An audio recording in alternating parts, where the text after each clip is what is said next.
If you got 1% better at something every single day for a year, you'd end up 37 times better than when you started. Not 37% better, 37 times. James Clear didn't write a book about motivation. He wrote a blueprint for becoming a different person, and it starts with a paperclip. Most people spend their entire lives trying to change. They set goals, they buy planners, they make promises on Sunday nights that dissolve by Wednesday. And the book that finally cracked the code on why sold over 15 million copies. Not because it's complicated, because it's true. Here is what Atomic Habits argues at its core. Small habits don't add up. They compound. And the reason most people fail isn't lack of willpower, isn't lack of ambition, isn't even lack of knowledge. It's that they're targeting the wrong level of change entirely. They're pulling at outcomes when the roots are somewhere much deeper. This script walks through the 7 ideas that make this book essential, not just worth reading, but worth living. The British cycling team was, for most of its history, a laughingstock. Manufacturers refused to sell them bikes, afraid association with such a losing team would damage their brand. That detail alone says everything. Then in 2003, a performance director named Dave Brailsford took over, and he applied a principle so simple it almost sounds like a joke.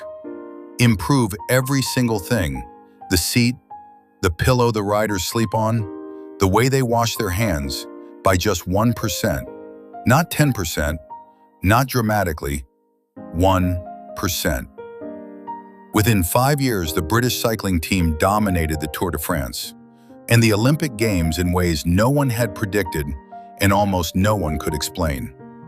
James Clear uses this story as the foundation of everything, because what it reveals is a truth about how results actually work. Results are a lagging indicator of habits. What you see on the surface, the win, the loss, the body, the bank account, is just the accumulated output of 1,000 small decisions made long before the scoreboard updated.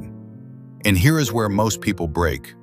There is a phase he calls the Plateau of latent potential, a stretch of time where you are doing the work, building the habit, staying consistent, and nothing visible is changing. You feel like you're failing. You're not failing, you're loading. The ice is at 31 degrees. One more degree and everything changes. But most people quit at 31. Now, this is the idea that separates this book from every other habits book ever written. 2 people are trying to quit smoking. Someone offers them a cigarette. The first person says, "No thanks, I'm trying to quit." The second person says, "No thanks, I don't smoke." Same outcome, completely different identity. That second person has not set a goal. They have voted for who they are. James Clear argues that every single habit is a vote cast for the type of person you want to become. You want to be a reader? Every time you open a book, even for 2 minutes, you cast a vote for that identity. You want to be healthy? Every time you choose the stairs, 1 vote. The goal is not to run a marathon. The goal is to become the kind of person who runs. And the marathon, that's just proof. Because once you believe something about yourself, you act from it automatically. Outcome-based habits ask, what do I want to achieve? Identity-based habits ask something deeper. Who do I want to become? That single shift rewires everything. The mechanical spine of this entire book is a 4-law framework built on behavioral psychology and the habit loop. Cue, craving, response, reward. Every habit that has ever formed in a human brain follows this exact sequence. And James Clear translates it into 4 laws that anyone can apply starting today. Make it obvious. Make it attractive. Make it easy. Make it satisfying. Each law maps to one stage of the loop. The cue must be obvious, visible, clear, impossible to miss. The craving must be attractive. There must be something desirable pulling you toward the behavior. The response must be easy. Friction is the enemy of consistency. And the reward must be satisfying. The brain must receive a signal that this was worth repeating. Here is the part most people don't discuss. To break a bad habit, you don't fight it head-on. You invert every law, make it invisible, make it unattractive, make it difficult, make it unsatisfying. The same architecture that builds good habits can dismantle the ones that are quietly destroying you. People don't lack discipline. Let that land. People, on average, do not lack discipline. They live in environments that were never designed for the behaviors they want.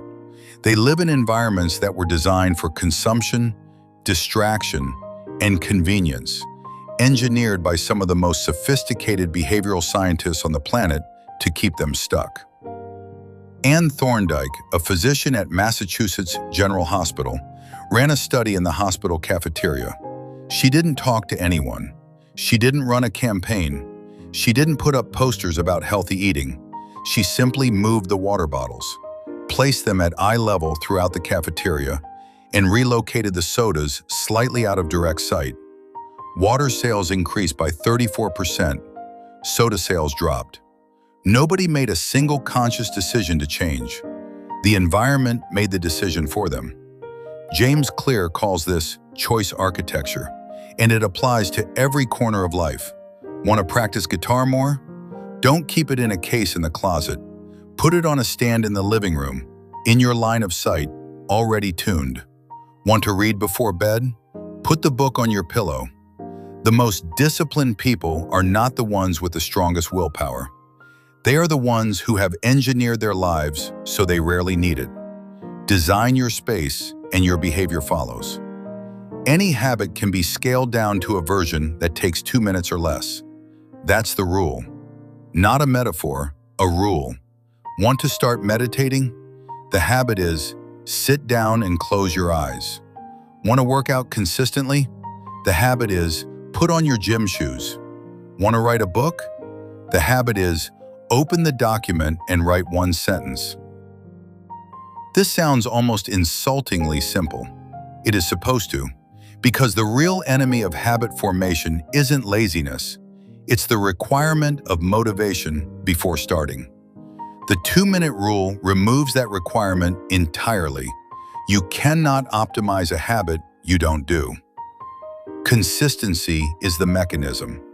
The identity comes from showing up, not from performing perfectly. A person who meditates for 2 minutes every single day for a year has done something profound. They have cast 365 votes for the identity of someone who meditates.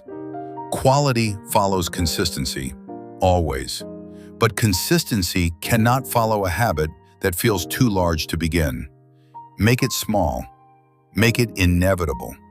Research on implementation intentions, a term from behavioral psychology, shows consistently that people who state specifically when and where they will perform a behavior are dramatically more likely to follow through.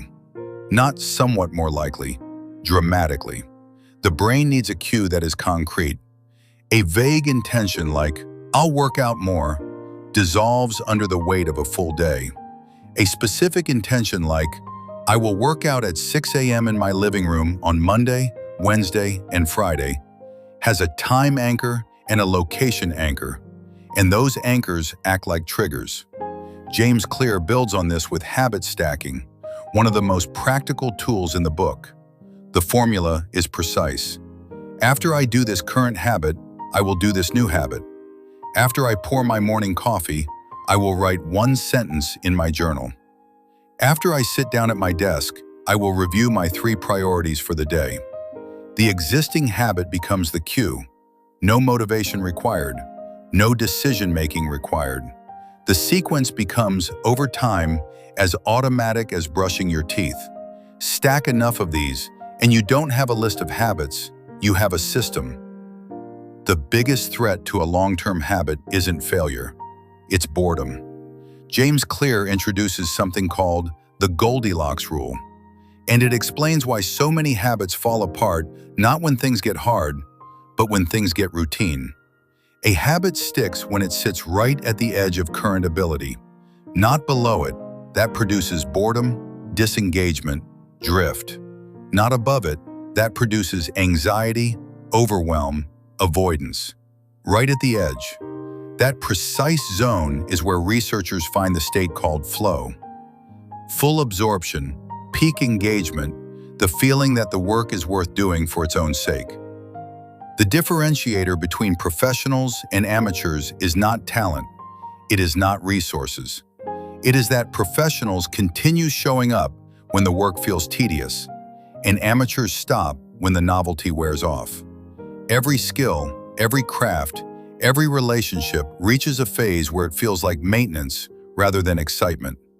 The professional shows up anyway. The amateur searches for a new beginning. You do not rise to the level of your goals. You fall to the level of your systems. James Clear. Read that again. Every ambitious person has goals. The question has never been whether the goal exists.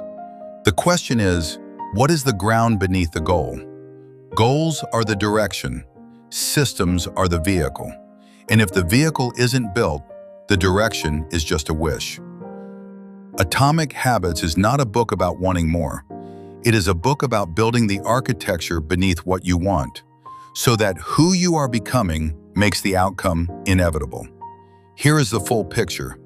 1% better every day, compounding, not adding. Identity-based change, casting votes for the person you're becoming, not chasing outcomes. 4 laws, obvious, attractive, easy, satisfying, applied to build, and inverted to break. Environment design, making the right choice the path of least resistance. 2-minute rule, removing the startup cost of every habit. Habit stacking, anchoring new behaviors to existing ones until the sequence is automatic. And the Goldilocks zone, staying in the edge of ability, showing up through boredom, becoming the professional. These aren't 7 separate ideas. They are one idea seen from 7 angles. The idea is this: you are not a fixed person. You are the accumulated result of what you have repeatedly done. And that means you are always, always in the process of becoming someone.